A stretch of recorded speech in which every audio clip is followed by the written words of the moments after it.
Prologue. Elle l'enveloppait d'une étreinte aimante. C'était pas la première fois qu'il était témoin de ce genre de spectacle. Les esclaves de la cité des Cantiques, durant les brefs moments où l'attention de leur maître était accaparée ailleurs, avaient, l'un vers l'autre, des gestes caractéristiques. Ils exprimaient une lubricité animale, teintée d'un amour véritable. Des regards échangés à travers une pièce, une main attrapant furtivement celle d'un partenaire. Il avait déjà vu ça à la surface de Terra il y a 10 millénaires de cela, lorsque sa légion et lui avaient laissé libre cours à leur plein potentiel. Certains mortels avaient tenté de se défendre, mais la plupart s'étaient effondrés sur le sol ravagé, avant de se perdre en suppliques. Quand d'autres avaient simplement attendu que la mort vienne, ils reconnaissaient les couples d'amants à la façon de se blottir l'un vers l'autre, et de tomber ensemble comme des étoiles binaires, fauchés par sa lame, autant que par l'ardeur de ses passions. Ils avaient une manière de se jeter devant lui, chacun se pressant pour être le premier à offrir sa chair, son âme, son existence tout entière, afin de permettre à l'autre de vivre quelques secondes de plus. Il s'était enivré des perspectives des millions de morts, mais les couples d'amants lui étaient les plus délicieux. Il brûlait de goûter à leurs embrassades, à leurs extases. C'était forcément cela de l'extase, la plus parfaite des émotions. Quelle autre raison pousserait des vivants à se sacrifier pour autrui? Elle possédait sa vie désormais, tout comme lui possédait la sienne. Elle avait exploré les limites de chaque sensation, violence, meurtre, trahison et débauche. Mais cela, c'était autre chose. Une perversion que son cerveau percevait comme plus vicieuse encore. Il se sentait à l'aise, confortable, vulnérable. Il eut un haut le cœur et se repositionna au creux de ses bras dans l'espoir d'inverser le rapport de force entre elle et lui. Deux âmes se tournaient autour en opposant leurs pulsions respectives, leurs pensées, leurs songes, avant de retourner dans le giron de l'autre. Deux âmes entremêlées, deux âmes pour un corps. Elle était à lui, se rappela-t-il. Elle lui appartenait à jamais. Quelque chose passa tout à coup devant lui. Une forme scintillante, magnifique, nouvelle. Il l'ignora avec application, toujours à l'affût de sa propre extase, comme un canidé en chasse. Mais elle l'avait vue elle aussi et elle remua distraite. Elle avait fait mine de vouloir se retirer. Sa peau soyeuse lui glissa entre les doigts, suivie de ses longs cheveux fins. Elle lui échappa, mais elle était à lui. Pourquoi partirait-elle? Il étendit alors son être vers elle, déjà en manque de sa douce chaleur, et tenta de la ramener à lui. « Ne t'en vas pas », dit-il dans un souffle. Les mots s'évanouirent sur sa langue. Elle avait un corps de fumée que ses doigts avides ne pouvaient attraper. Ses deux cœurs tambourinèrent, et il poussa un cri, un mugissement inarticulé qui lui fendit les lèvres. Il chercha toujours plus désespéré à retrouver son contact, et tâtonna frénétiquement ici et là, jusqu'à finalement attraper sa main. Il tira dessus et la ramena à lui, d'abord un bras, puis un corps entier. Elle se débattit un moment, voulut se libérer, mais finit par céder. Elle se détendit alors, soupira longuement et se leva contre lui. Les sensations affluaient dans sa conscience. Il se délecta de sa peau satinée, de son parfum entêtant, de son âme.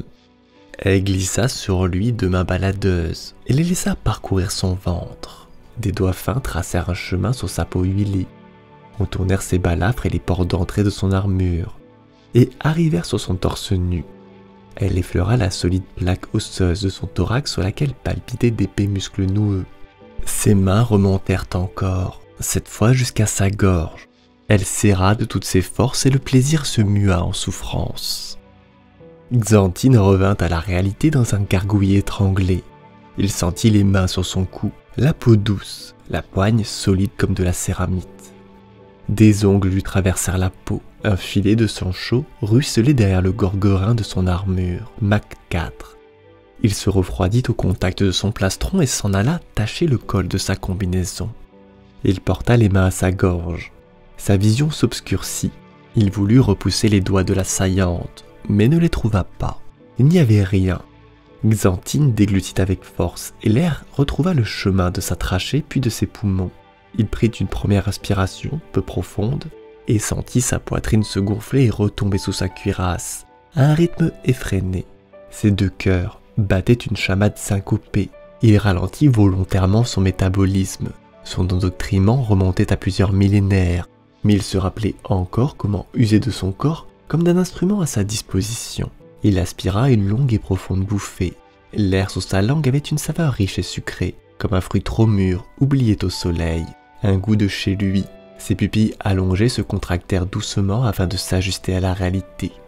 Une cacophonie retentissait alentour. Des sirènes ululaient, une musique discordante, mais esquisse au goût extrême de Xanthine. Il n'aurait rien aimé de mieux que de se prélasser dans la mélodie. Mais il savait quel ennui annonçait les alarmes. La frégate, Exhortation, avait été éjectée du Warp bien plus tôt que prévu. Avec sa bande de guerre, les Adorés, une troupe principalement constituée d'Empereur Children, désignés Praetoris Extremis par l'Imperium, ils avaient entamé un voyage afin de retrouver d'autres reliquats de la 3e Légion. La traversée longue et ardue devait se prolonger des semaines, peut-être des mois.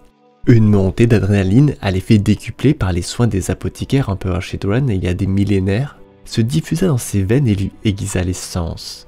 Xanthine, depuis son trône au cœur de la chambre des plaisirs de l'exhortation, vit chatoyer les couleurs, l'or des chandeliers suspendus au haut plafond, le vert des impuretés, rongeant le métal au fil des siècles passés dans le vide de l'espace, le bleu presque noir qui tapissait les recoins obscurs de la vaste pièce, ceux que l'oranger sensuel de la lueur des bougies n'atteignait pas, la crème, le belge, l'ocre et le brun des peaux humaines écorchées, tendues entre des crochets à pointe de diamant installés en hauteur, et dont les faces tannées couvraient une gueule béante d'où s'échappait un cri sans parole vieux de centaines d'années. Un espace semblable à une fosse d'orchestre se trouvait en contrebas du trône. Il vit des éclats de turquoise, de magenta et de cyan, traversés de jaune, de blanc ou d'argent, les teintes dansant sur l'armure de ses guerriers, ses adorés. Certains croisaient le fer et s'entraînaient en duel à l'aide de sabres acérés, quand d'autres étaient vautrés, l'écume aux lèvres, avec entre les mains un bol de narcotique fumant d'où montait un parfum capiteux.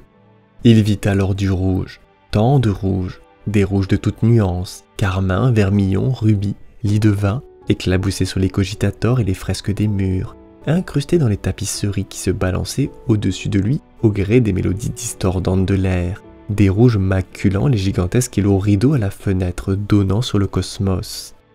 Ces mêmes rideaux encastraient la vaste baie vitrée à travers laquelle on apercevait une perle, une orbe parfaite, rose pastel suspendu dans le noir de l'espace. On aurait dit un bijou placé sur un coussin de soie, scintillant, splendide et neuf. De toutes les régions de la galaxie, l'exhortation avait précisément surgi du Warp à portée d'un monde nouveau. Un joyau susurra une voix dans sa nuque, une voix qu'il ressentit, plutôt qu'il ne l'entendit, une voix présente dans ses doigts, dans ses muscles et dans ses os, dans l'entièreté de son corps qu'il partageait avec elle, celle qu'il avait étreinte comme une amante, celle dont les mains avaient entouré sa gorge. Sange. Une babiole, certes, mais une distraction malgré tout. Tu m'as fait une promesse, mon aimé. Elle n'avait aucune forme propre, du moins pas dans ce plan de plaisir vulgaire. Mais Xanthine savait qu'elle observait la planète de ses yeux de félin affamé. Il ressentait son désir, toujours à fleur de peau. Un désir douloureux, total, un désir éternel. Elle était l'incarnation même du désir, l'une des concubines favorites de Slaanesh, qui, dédaignant sa place privilégiée aux côtés du prince du chaos, avait quitté le confort de son palais pour goûter aux délices de la galaxie. Il l'avait conquise, ou peut-être était-ce elle qui l'avait conquis, sur le monde de Calliope. Sange s'était jadis aventurée trop loin, naïve et impatiente qu'elle était.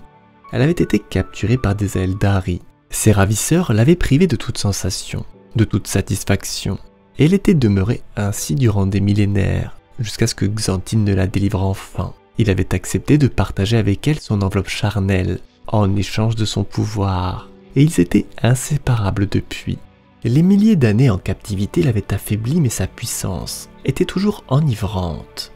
Le seigneur des exématants, il a besoin de moi, il a besoin de nous. Il avait pu, grâce à elle et son pouvoir, se constituer sa propre bande de guerre et acquérir un navire personnel. La puissance de Sange lui avait donné la force de s'extraire du joug d'Abaddon et d'abandonner le noir des enfants du tourment au service du maître de guerre pour retrouver le violet et le rose tapageur des Emperor Children. Grâce à elle, il avait retrouvé une vocation claire. Et il nous faut poursuivre, mon aimé. Ne te laisse pas consumer par des divertissements simplistes. la neige peut nous offrir tellement mieux. La planète flottait toujours de l'autre côté de la baie vitrée, et il posa dessus un long regard, empreint de convoitise. Merci d'avoir écouté le prologue de ce livre audio de Rich McCormick, en espérant qu'il vous plaira. Si cette lecture vous plaît et que vous souhaitez avoir d'autres lectures sur la chaîne, n'hésitez pas à me le dire en commentaire. Et bien sûr, n'hésitez pas à commenter, partager, vous abonner si cette vidéo vous plaît. La suite ne dépendra que de vous.